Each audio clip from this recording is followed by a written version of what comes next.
Have you ever wondered whether ghosts truly exist? Stories of spirits, apparitions, and the supernatural have long fascinated and frightened people for centuries. However, in the teachings of the Buddha, the answer is not as simple as a mere yes or no. Instead, he guides us toward a deeper understanding of karma and the cycle of rebirth. First and foremost, when discussing ghosts, we must understand the nature of existence from a Buddhist perspective. According to the Buddha's teachings, all phenomena arise due to causes and conditions. Nothing comes into being independently, and nothing is eternal. Everything in the universe follows the law of cause and effect. When a person departs from this world, they do not simply vanish, rather, based on their karma, they are reborn into one of the 6 realms of existence: the hell realm, the hungry ghost realm, the animal realm, the human realm, the Asura realm, or the heavenly realm. Among these, the hungry ghost realm is where beings who have accumulated strong karma of greed, anger, and delusion are reborn. What we commonly refer to as ghosts are, in reality, beings trapped in this realm. They do not possess a fixed form, nor do they manifest clearly in the physical world like human beings. However, due to the power of their unresolved karma, they may exert certain influences on the human realm. It is crucial to understand that these beings are not malevolent entities seeking to harm people without reason, as commonly believed in folklore. Rather, they are suffering beings, bound by their desires, resentment, and ignorance. It is precisely these mental afflictions that prevent them from escaping their condition. Instead, they remain wandering in the intermediate state, tormented by their own insatiable cravings. The phenomenon of spiritual encounters has been reported in various cultures for centuries. Many people claim to have seen shadowy figures, heard mysterious sounds, or felt an eerie presence. How can Buddhism explain such experiences? In reality, not everyone can perceive ghosts. The ability to sense them depends on several factors, including one's personal karma, the sensitivity of one's consciousness, and, at times, the direct influence of beings from the hungry ghost realm. In some cases, those with a karmic connection to such beings, perhaps due to past life interactions, may experience visions or encounters that others do not. On the other hand, many so-called supernatural experiences do not necessarily originate from external entities, but rather from our own minds. When a person is deeply immersed in fear, sorrow, or attachment to the deceased, these intense emotions can attract corresponding energies in the universe, leading them to perceive visions or hear sounds that appear to be supernatural. This is a manifestation of mental projection, attachment, and illusion. Buddhism does not teach us to fear or shun such beings. Instead, it encourages us to respond with compassion and wisdom, helping them to be freed from their suffering. When a spirit is trapped in the intermediate state, it requires a wholesome condition to transcend its suffering. This could come from its relatives, from those with the aspiration to help suffering beings, or even from its own awakening. In Buddhist scriptures, there are several methods to assist spirits in their journey toward liberation. Among the most well-known are reciting sutras, chanting the Buddha's name, and dedicating merit. When we recite sutras or chant the names of Buddhas, we generate a pure and wholesome energy that can help awaken these suffering beings, reducing their distress. Dedicating merit is a compassionate act that allows them to receive additional blessings, facilitating their rebirth into more favorable realms. Making offerings and practicing generosity. In Buddhist traditions, it is common to make offerings to the 3 jewels, the Buddha, the Dharma, and the Sangha, and to engage in acts of generosity on behalf of the deceased. By creating good karma in their name, their negative karma may be lessened, helping them to transition into a more favorable existence. Guiding them toward spiritual practice and detachment. Sometimes, spirits remain trapped not because they lack an opportunity to move on, but because they are deeply entangled in attachments, anger, or regrets. When we sincerely encourage them to let go, helping them understand the impermanent nature of existence and the law of karma, they may find their own path to liberation. The Buddha taught that death is not an end, but merely a transition. Every being, after death, is reborn according to their karmic actions. Those who have cultivated wholesome karma may be reborn in the human realm, the heavenly realm, or the Asura realm. However, those who have accumulated negative karma may descend into lower realms, such as the hell realm, the hungry ghost realm, or the animal realm. That being said, the central focus of the Buddha's teachings is not to dwell on the existence of these realms, but rather to understand the principle of karma and its consequences. When one truly comprehends the law of cause and effect, one naturally cultivates virtuous actions and transforms one's own life. As a result, there is no longer any fear of death or supernatural phenomena. In the Buddhist scriptures, there is a story of a monk who was disturbed by spirits while meditating in the forest. The Buddha did not instruct him to perform an exorcism or flee from the spirits. Instead, he advised the monk to cultivate loving kindness, dedicate merit, and treat these spirits with equanimity and compassion. In the end, these spirits ceased their disturbances and were transformed into more benevolent beings. From this analysis, we can see that ghosts in Buddhist teachings are not simply terrifying figures as depicted in folklore. Rather, they are beings bound by their own karma, suffering in unseen ways. Instead of fearing or avoiding them, Buddhism teaches us to respond with wisdom and compassion, helping them to find peace. When we truly understand the nature of karma and the cycle of rebirth, we are no longer constrained by superstition or irrational fears. Instead, we can live a life that is peaceful, awakened, and filled with boundless compassion. In Buddhist scriptures, there is a concept known as pitas, often translated as hungry ghosts or restless spirits. These beings are not the terrifying ghosts of folklore but are those suffering the consequences of their past negative actions. They exist in a state of perpetual hunger and thirst, unable to satisfy their cravings. The Pedavathu, a section of the Pali Canon, recounts many stories about these hungry spirits. One well-known tale describes a pita with a body as massive as a mountain but a mouth as tiny as a needle's eye, making it impossible to ever feel full.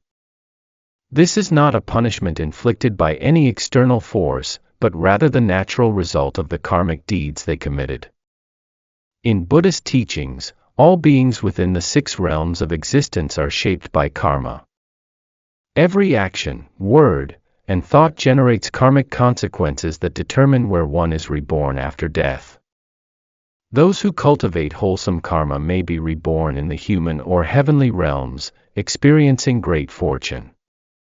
Conversely, those who accumulate unwholesome karma, especially greed, stinginess, deceit, or harming others for personal gain, may find themselves reborn as pitas, beings trapped in a realm of suffering and deprivation.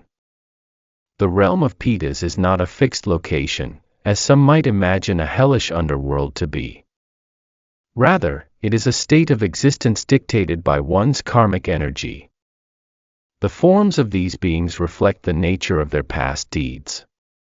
Some have bloated bellies but mouths as tiny as a pinhole, others are tormented by unquenchable thirst, where water turns to fire upon touching their lips. These depictions are not just symbolic, they illustrate the precise workings of karma. One reaps what one sows, no one grants blessings or inflicts punishment. Buddhist scriptures classify pitas into several categories, based on the nature of their karma. The primary types include 1. The always hungry, paritas.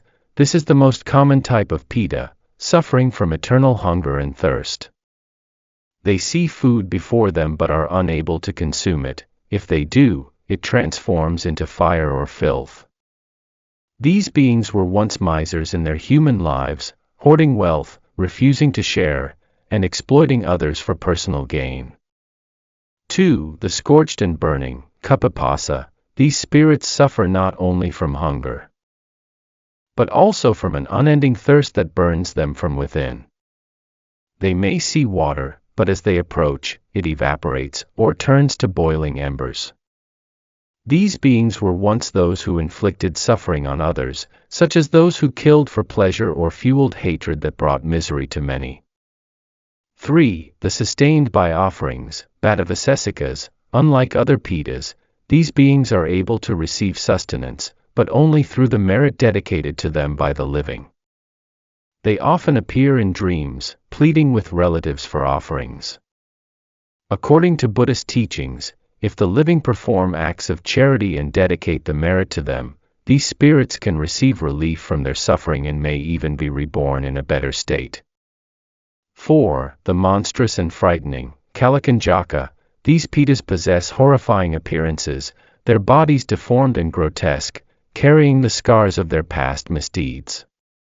They were once those who committed grave crimes, murderers, deceivers, or those who deliberately inflicted suffering on others without remorse. Their suffering is not only physical but also psychological, as they live in perpetual fear, tormented by their own regrets and the spirits of those they have wronged. The Pedavathu, part of the Khuddaka Nikaya, contains numerous accounts of Pitas, illustrating the law of karma in action. One well-known story tells of a man who, in his lifetime, was extraordinarily greedy, never sharing his wealth and exploiting others for personal gain. Upon his death, he was reborn as a massive Pita with an enormous body but a mouth no bigger than a needle's eye. Although surrounded by an abundance of food, he could never eat enough to be satisfied, condemned to eternal hunger. This story serves as a reminder that in Buddhism, there is no divine figure who metes out punishment or reward. Every being's experience, whether joy or suffering, is the direct consequence of their own actions. When a person lives with greed, selfishness, and an unwillingness to share, they create within themselves a state of inner poverty. This spiritual condition persists beyond death, manifesting in a realm that mirrors their internal state of deprivation. Although Pitas suffer as a result of their own karma, Buddhist teachings offer ways to help them find relief. These methods include charity, offerings, and transference of merit according to Buddhist scriptures, when the living perform acts of generosity such as making offerings to the monastic community, supporting the poor, or engaging in charitable deeds. They can dedicate the merit to deceased relatives or wandering spirits. In doing so, these beings may receive the benefit of these virtuous actions, alleviating their suffering and even allowing them to be reborn in a higher realm. This is why many Buddhist cultures observe rituals such as the Ulambana festival or ceremonies for offering food to wandering spirits, helping those still trapped in the Pita realm. Recitation of sutras and chanting of the Buddha's name. The vibrations of sacred scriptures possess a purifying energy that can awaken lost souls, helping them let go of their attachments and find release from suffering. Chanting the names of enlightened beings creates a resonance that can uplift their consciousness, guiding them toward liberation. Guidance and spiritual counsel. Some Pitas remain bound to their suffering due to unresolved emotions, regret, anger, or clinging to past attachments. When a spiritually awakened individual offers guidance, reminding them of impermanence and the path to liberation, these spirits may gain insight and willingly release themselves from their state of suffering. Ultimately, Buddhist teachings on the Pita realm are not meant to instill fear but to remind us of the law of karma and the importance of living with generosity and compassion. By cultivating virtue, practicing generosity, and understanding the consequences of our actions, we can not only avoid such states of suffering in the future but also help liberate others who are trapped in pain.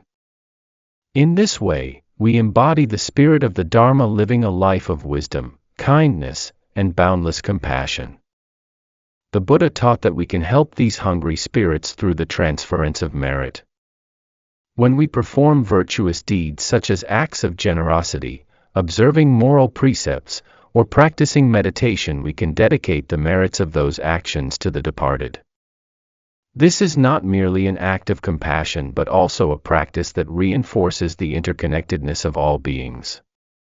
In the Tirokutta Sutta, the Buddha explained that departed relatives may have been reborn as hungry ghosts due to their past negative karma. However, through the dedication of merit, we can help alleviate their suffering. This teaching reminds us that all our actions have consequences and that compassion has the power to bring about profound transformation. According to the Buddha's teachings, karma determines the realm of rebirth for every being. If one cultivates wholesome karma, they may be reborn in fortunate realms such as the human or heavenly realms. Conversely, if one accumulates unwholesome karma, they may fall into the three lower realms: hell, the realm of hungry ghosts, or the animal realm. The realm of hungry ghosts is a state of great suffering, where beings endure endless deprivation, hunger, and distress from which they cannot escape. This is not a punishment imposed by a supreme being but the natural consequence of their own past actions. If, during their lifetime, a person was excessively greedy, miserly, deceitful, or harmed others for personal gain, they may find themselves reborn in this wretched condition after death.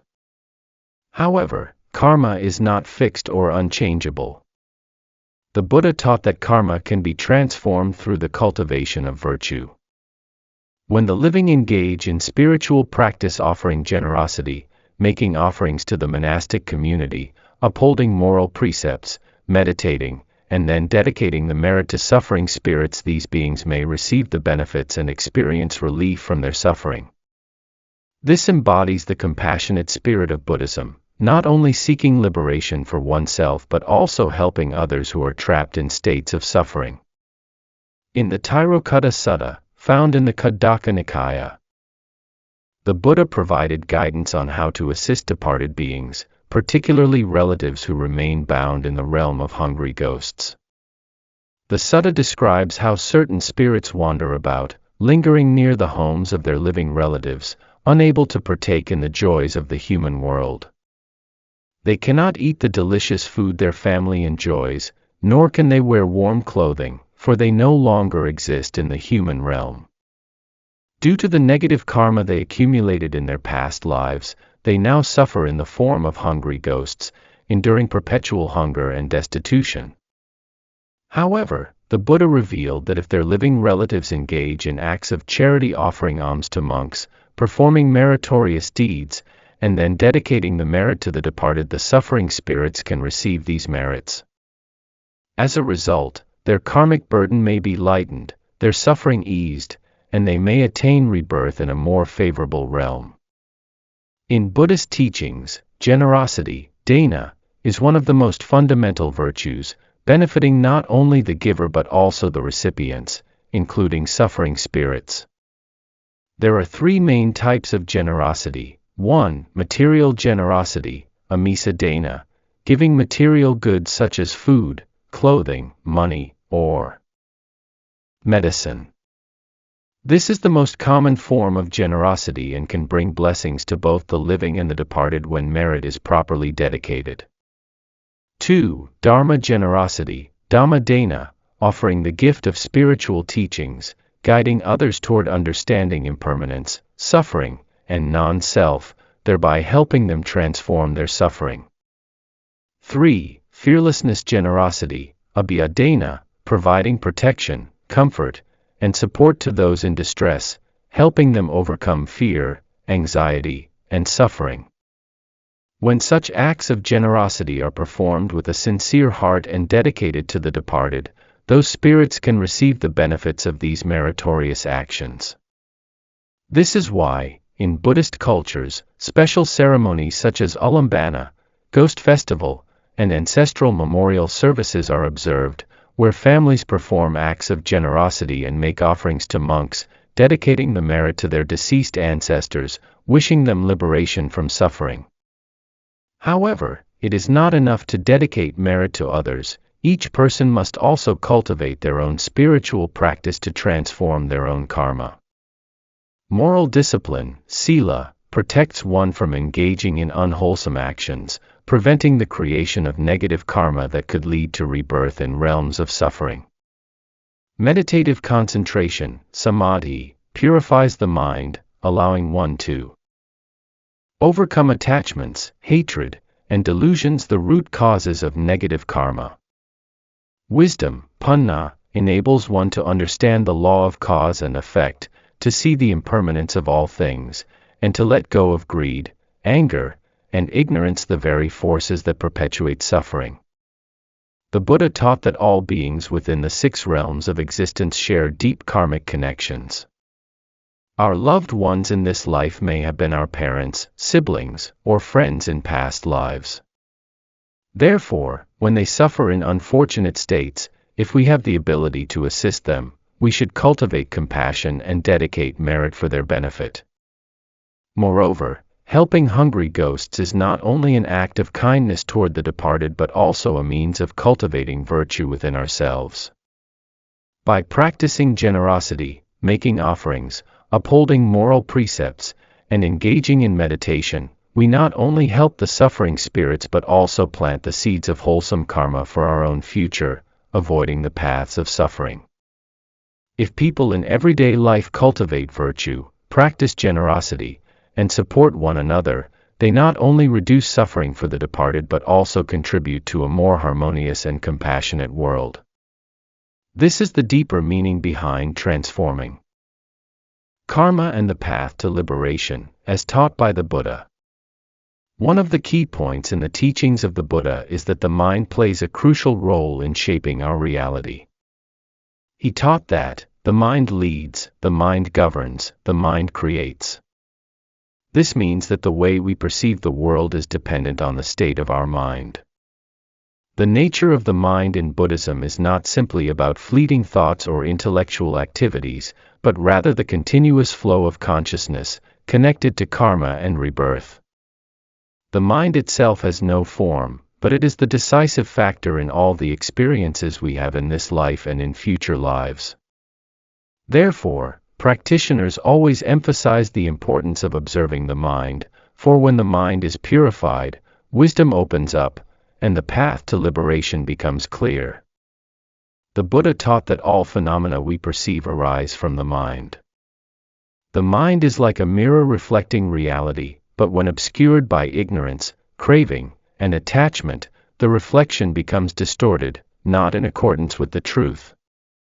If a person harbors anger, their world is filled with hostility, hatred, and suffering.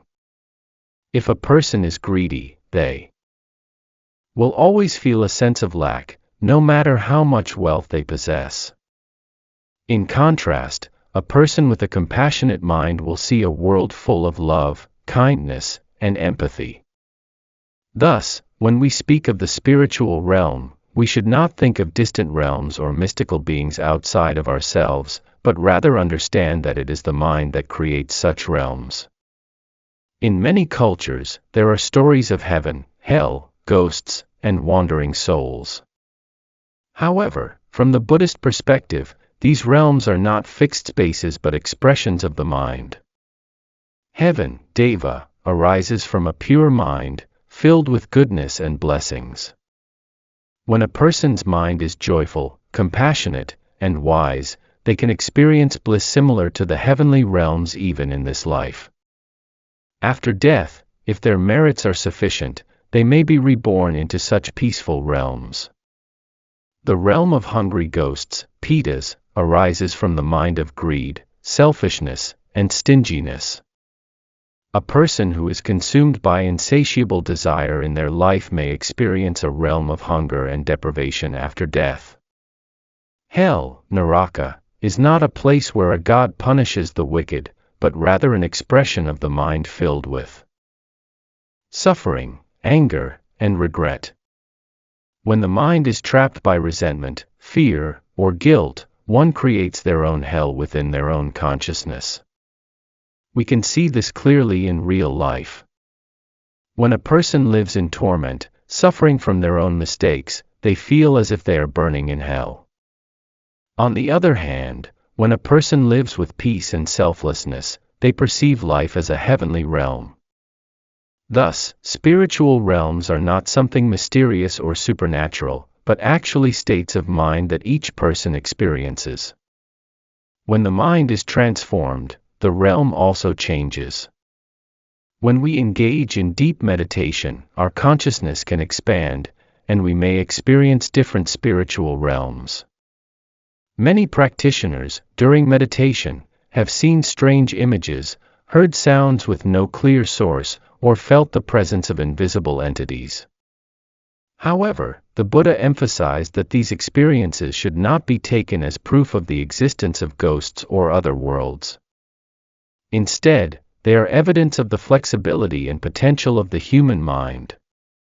In the Mahasaccaka Sutta, the Buddha recounts his practice of asceticism before enlightenment. When he meditated deeply, he could see past lives, perceive the flow of samsara, and understand the law of cause and effect. But even when he reached these higher meditative states, the Buddha realized that this was still not true liberation, as it remained within the realm of birth and death. This reminds us that while the mind can access miraculous states, if we are still attached to them, we have not transcended samsara. A true practitioner is not swept away by spiritual experiences but uses wisdom to reflect on reality, aiming for complete liberation. Understanding that the world is created by the mind, we must return to transform our own minds. When the mind is filled with greed, anger, and ignorance, we will see life filled with injustice and suffering. But if the mind is nourished by wisdom and compassion, we will find that life has meaning and is worth living. Instead of seeking spiritual realms outside of ourselves, we should turn inward to understand our own minds. The Buddha taught that to see heaven or hell, one need only look at the mind in the present moment. If the mind is filled with anger, we are living in hell. If the mind is filled with joy, we are in heaven. Therefore, the important thing is not to believe in the existence of ghosts or mystical realms, but to understand the mind itself in order to free ourselves from suffering. In the Dhammapada, the Buddha taught, the greatest enemy in life is one's own mind. If the mind is not controlled, no matter where one searches for peace, it cannot be found. A practitioner must turn inward, deeply reflecting on their own mind, eliminating greed, anger, and ignorance, developing wisdom, and cultivating compassion. In doing so, not only will the practitioner benefit, but the entire world around them will become more peaceful.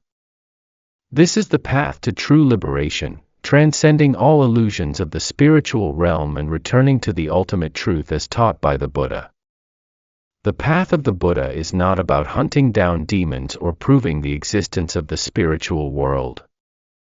The ultimate goal of the Dharma is liberation from suffering and fear. Fear is one of the greatest forms of suffering, binding individuals in ignorance, causing them to remain trapped in samsara, experiencing unsettling and unsatisfactory states of being.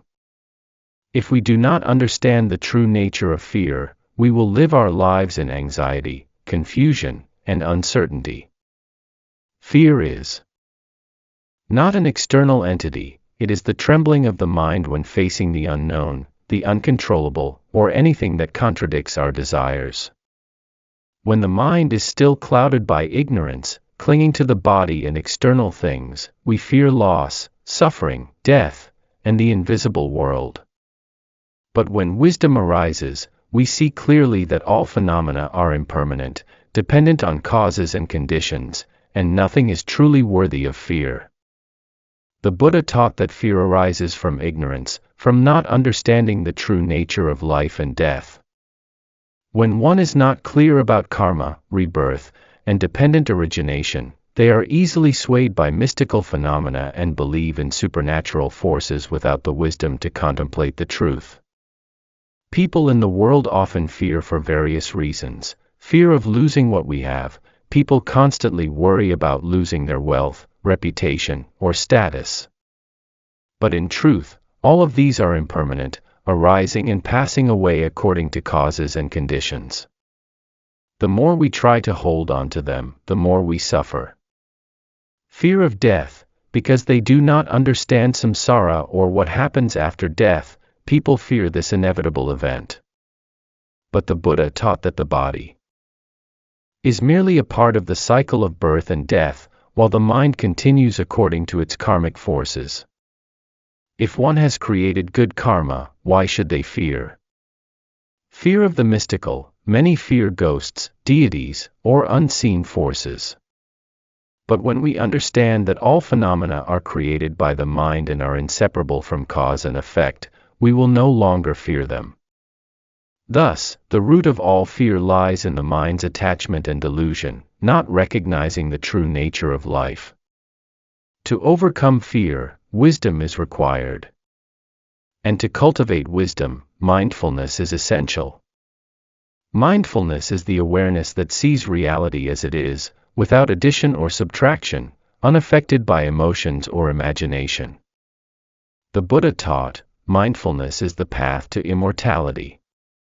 When we have mindfulness, we are no longer caught in vague thoughts about the future or the past. When one lives in the present moment, observing each breath, each step, and each sensation without attachment, there is no place for fear to take root. Meditation is a very effective practice of mindfulness. When we meditate, we focus on the breath, observe the arising thoughts, and gently let them go. When we master the mind, we also master fear. There is a story in the scriptures about a layperson who was always afraid of death. He constantly worried that when he died, he would be cast into suffering, encountering terrifying things. He came to the Buddha and asked for a method to overcome his fear. The Buddha advised him, if you fear death, contemplate impermanence. Let go of attachment to this body. Live with a pure mind, and refrain from creating evil karma. If your mind is pure, there is nothing to fear. The layperson returned home, practiced mindfulness daily, contemplating the impermanence of the body, the law of karma, and gradually overcame his fear. Mindfulness is not limited to meditation, it must be applied to every action and thought in daily life. When walking, we are aware that we are walking. When eating, we are aware that we are eating, mindful of how the food enters our body. When working, we focus on the task at hand, not letting our mind drift into worries or distractions. When faced with difficulties, we observe fear without letting it dominate, seeing it with the eyes of wisdom. Mindfulness helps us live with awareness, preventing the mind from being drawn into vague fears. With mindfulness, we no longer get caught in worries about the past or imagined fears of the future, but live fully in the present. Fear only exists when the mind has not understood the truth. When we have mindfulness and wisdom, we will see clearly that all the things we fear are created by the mind. Once we realize this, we can live peacefully, without worry. Anyone who practices contemplation of impermanence, lets go of attachment, keeps the mind pure, and practices mindfulness, will no longer fear, regardless of circumstances, whether living or dying. For they have understood that everything is merely a flow of conditions, nothing to cling to or fear. And this is true liberation. The teachings of the Buddha are not meant to provoke fear about death or the afterlife, nor are they intended to entangle people in futile thoughts about metaphysical realms. On the contrary, the entire path that the Buddha opened is aimed at enlightenment and liberation, guiding individuals toward a life of awareness, peace, and compassion.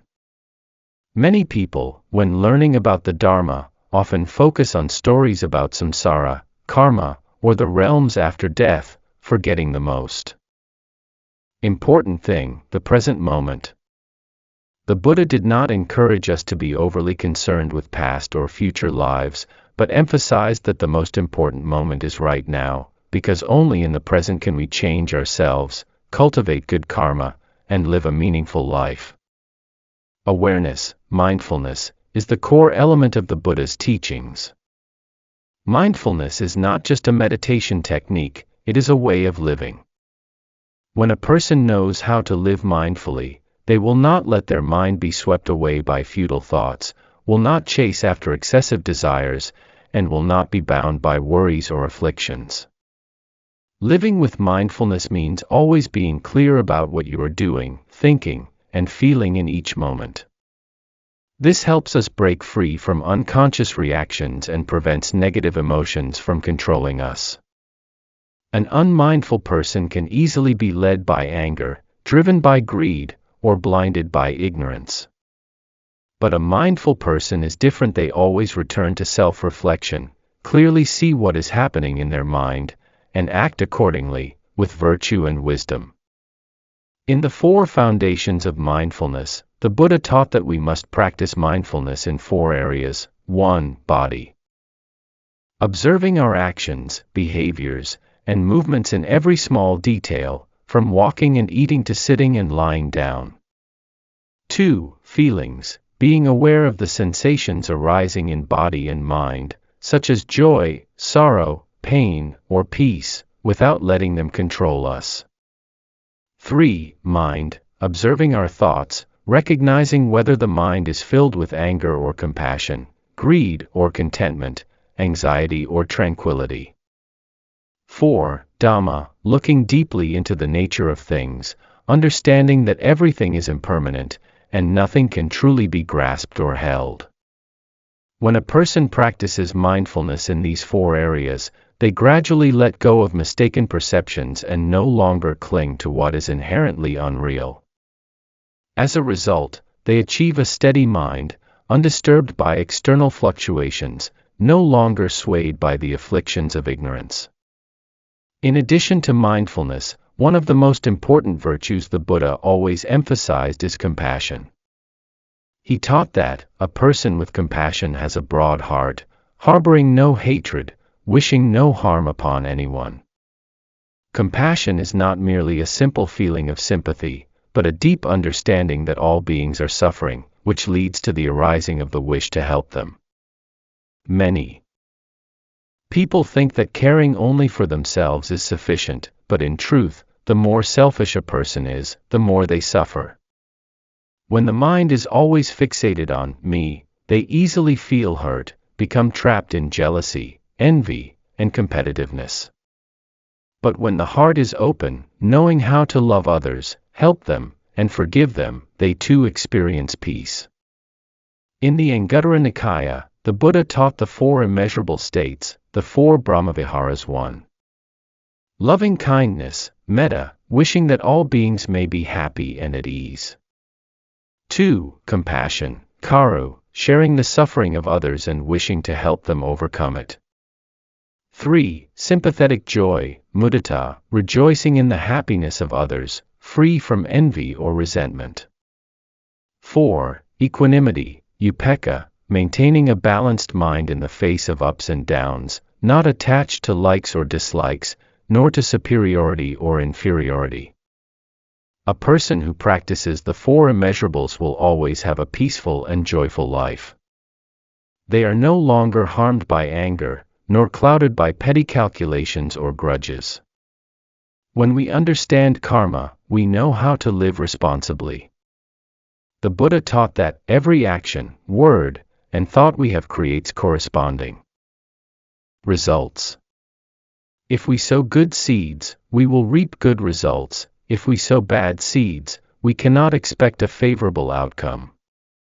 Many people, when faced with misfortune in life, tend to blame fate, the heavens, or others. But when we look deeply into the law of cause and effect, we see that nothing happens without a cause. Everything arises from what we have done in the past, whether in this life or previous lives. Understanding this, we no longer complain but actively choose to live more virtuously.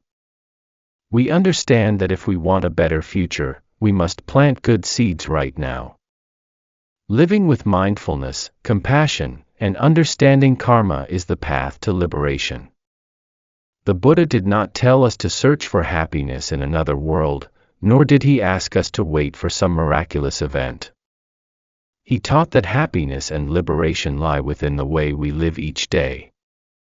If we live with mindfulness, not allowing our minds to be drawn into delusions, if we cultivate compassion, loving and helping others, if we understand karma and live responsibly with ourselves, then no matter where we are, in any circumstance, we will find peace. And that is the true meaning of liberation.